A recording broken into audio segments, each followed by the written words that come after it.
तो फ्रेंड, तो अभी हम न्यूमेरिकल देखने वाले हैं टैक्योमेट्रिक कांस्टेंट से रिलेटेड। ठीक है, तो ये आपके सामने इस तरीके का क्वेश्चन है और भी डिफरेंट तरीके के क्वेश्चंस हैं, तो उसके ऊपर भी आपके वीडियो लेक्चर्स मिल जाएंगे कि किस तरीके के क्वेश्चंस आएंगे तो कैसे सॉल्व करना है। तो यहाँ पर क्वेश्चन दिया है कैलकुलेट द टैक्योमेट्रिक कांस्टेंट। कई बार ऐसे भी क्वेश्चन दिया रहता है calculate the multiplying constant and additive constant. बात एक ही है, टैक्योमेट्रिक कांस्टेंट बोले या तो मल्टीप्लाइंग कांस्टेंट या एडिटिव कांस्टेंट बोले। ठीक है, कुछ ऑब्जर्वेशन दिए हुए हैं, जैसे कि इंस्ट्रूमेंट स्टेशन है, जहाँ पे इंस्ट्रूमेंट रख के मैं ऑब्जर्वेशन करके रीडिंग नोट डाउन करता हूँ।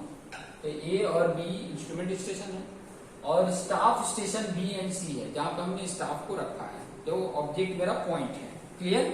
उसके साथ साथ ए से बी का डिस्टेंस यहाँ पे दिया हुआ है कि जो स्टेशन मेरा था इंस्ट्रूमेंट का और जो मेरा ऑब्जेक्ट है स्टाफ का, उनके बीच का डिस्टेंस 50 मीटर दिया हुआ है। और यहाँ डायरेक्ट वैल्यू जो मैं एस की बात कर रहा था स्टाफ इंटरसेप्ट, तो यहाँ पर डायरेक्ट वैल्यू दे दिया है 0.495, मतलब एस की वैल्यू दे दिया है।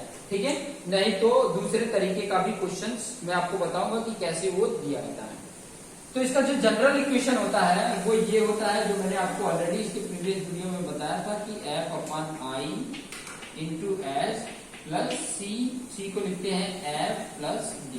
ठीक है, इसको और भी तरीके से लिख देते हैं क्या, डी इक्वल टू के एस प्लस सी, जिसमें आपको यहाँ पे लिखना होगा कि के क्या है, मल्टीप्लाइंग कांस्टेंट है, मल्टीप्लाइंग कांस्टेंट।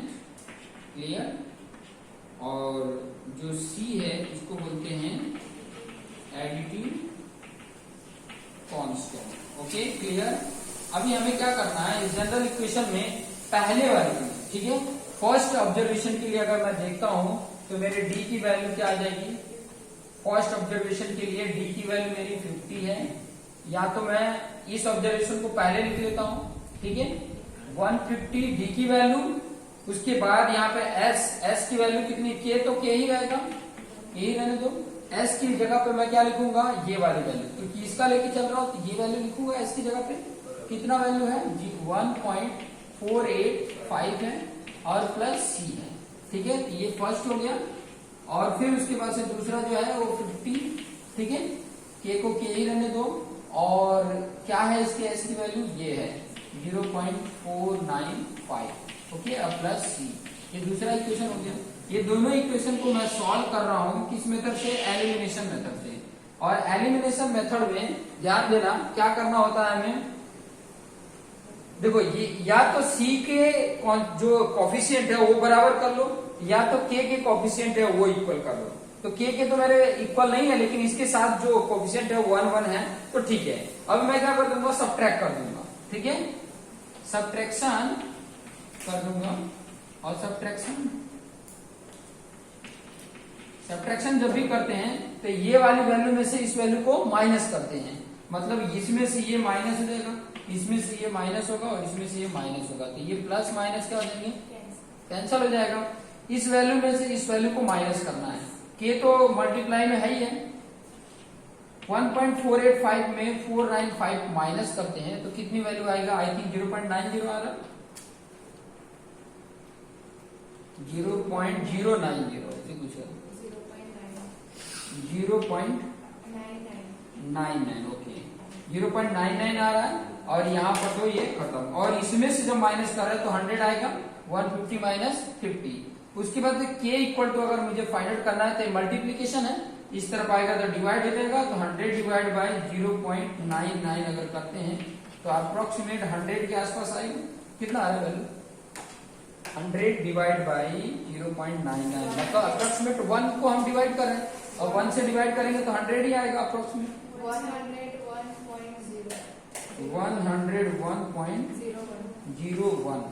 मतलब आप लिख सकते हो इतनी वैल्यू लिख दो, ये के की वैल्यू मिल गया।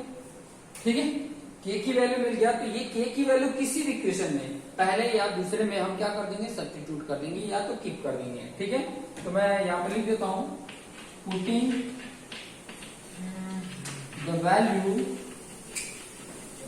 of k in इक्वेशन किसमें पुट कर देते हैं, ये वाले में पुट कर देते हैं, इक्वेशन 2।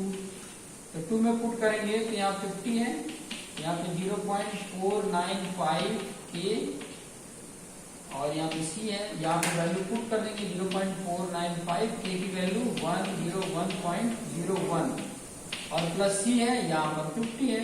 इसको मल्टीप्लीकेशन करिए 0.495 इंटू 101.01 कितना हो रहा है,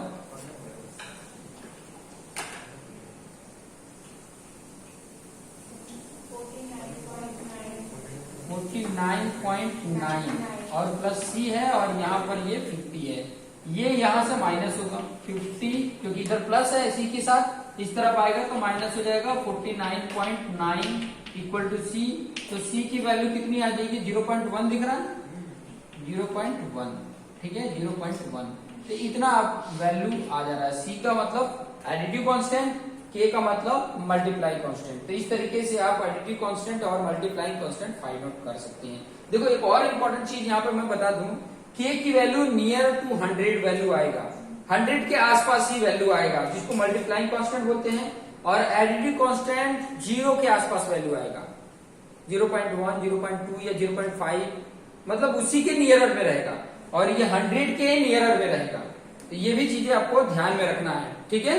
कई बार जब हम आगे जब टैक्यूमेट्री से रिलेटेड न्यूमेरिकल करेंगे, जैसे कि स्टेडिया मेथड है या तो टेंजेंशियल मेथड है, तो उसमें केस को जब समझाऊंगा तो उसमें आपको कई बार ये कांस्टेंट यूज करने होते हैं, वहां पे के और सी की वैल्यू डायरेक्टली यूज करने होते हैं।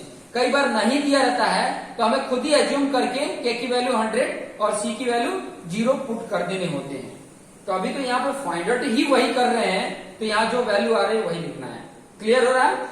तो ये नोट डाउन कर लें, स्क्रीनशॉट ले लें, उसके साथ मैं दूसरे टाइप का न्यूमेरिकल नेक्स्ट वीडियो में बताऊंगा। तो थैंक यू।